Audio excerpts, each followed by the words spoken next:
Hello, it's the Fat Bash Wannabe Buddha coming to you live today again for a small little update blog.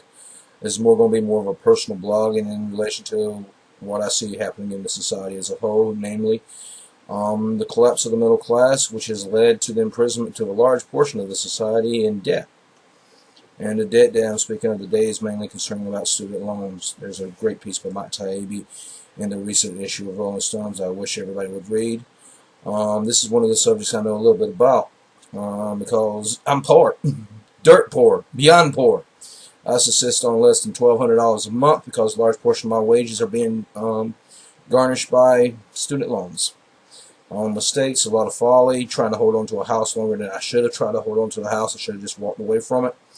But I got to the point in which I'm in a situation where my wages are being garnished, and it's very difficult to feed myself on $1,200 a month because you're overqualified for social, not just social, excuse me, misspoke on that. When you're overqualified for food stamps and other benefits, especially considering my gross is a lot more than $1,200 a month. But their fees are close to 25, 27% of my wages. I owe three different companies, three different amounts. They're not major debts. I think it's close to around 25, 28, which is the standard for the 4-year degree if you're lucky. Those statistics are going to go up for long term. I could rattle off a large portion of the statistics for you for my audience if I wanted to do this, but I decided I haven't.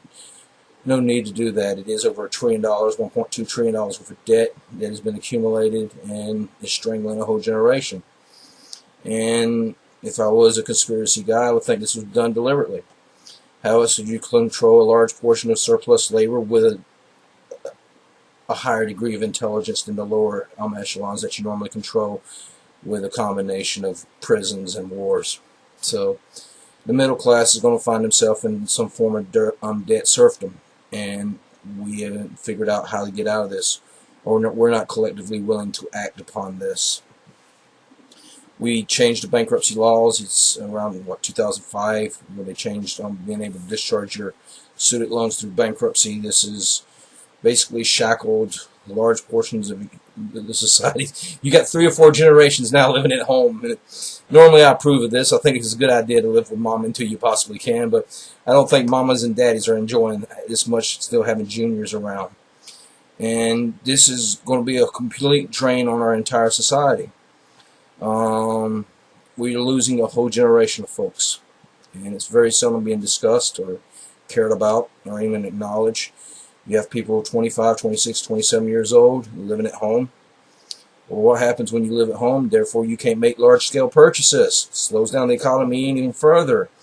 We got a massive amount of surplus housing on the market that are being held by the banks, but you don't have anybody to buy, the first-time buyers. They have no means of buying. They're not going to get out of this. They're going to be living with mama for a long period of time. They won't be buying cars. They won't buy refrigerators and all the other stuff that keeps the little capitalist machine churning along. And guess what else they ain't doing, folks? They're not having sex. Yeah, I hate to break the news to you. It's really hard to procreate when you're living in mama and daddy's house. So we're losing a whole generation that seems very desperate. And unfortunately, the millenniums have been unwilling to start asserting their claim into the society. I'm not part of that generation, so I don't choose to speak for why they are suffering from the fleet of clay that my generation is suffering from.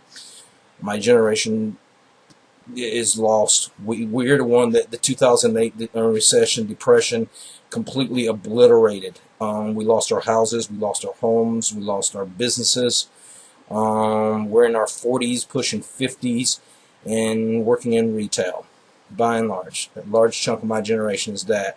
Some of us got lucky. Some of us hit the bubbles. Most of us didn't. Most of us did not come close to hitting those bubbles. Should have sold my house a lot earlier than I did. I was holding on to my house in order to finance my PhD, but the PhD ain't coming. And maybe that's a good thing. We oversold education in this society on a whole large degree. We made it seem that it was the pathway into a brighter day, but it isn't. It should have never been that. We have nothing but ourselves to blame on that one. But that's what I want to discuss today, and I'm curious what other people think. I probably will return to this subject when I can get a little bit more courage, confidence to address it further. Thank you very much for your time. I do hope you look at Mike Taibbi article that I'm going to link under here somewhere. Thank you very much.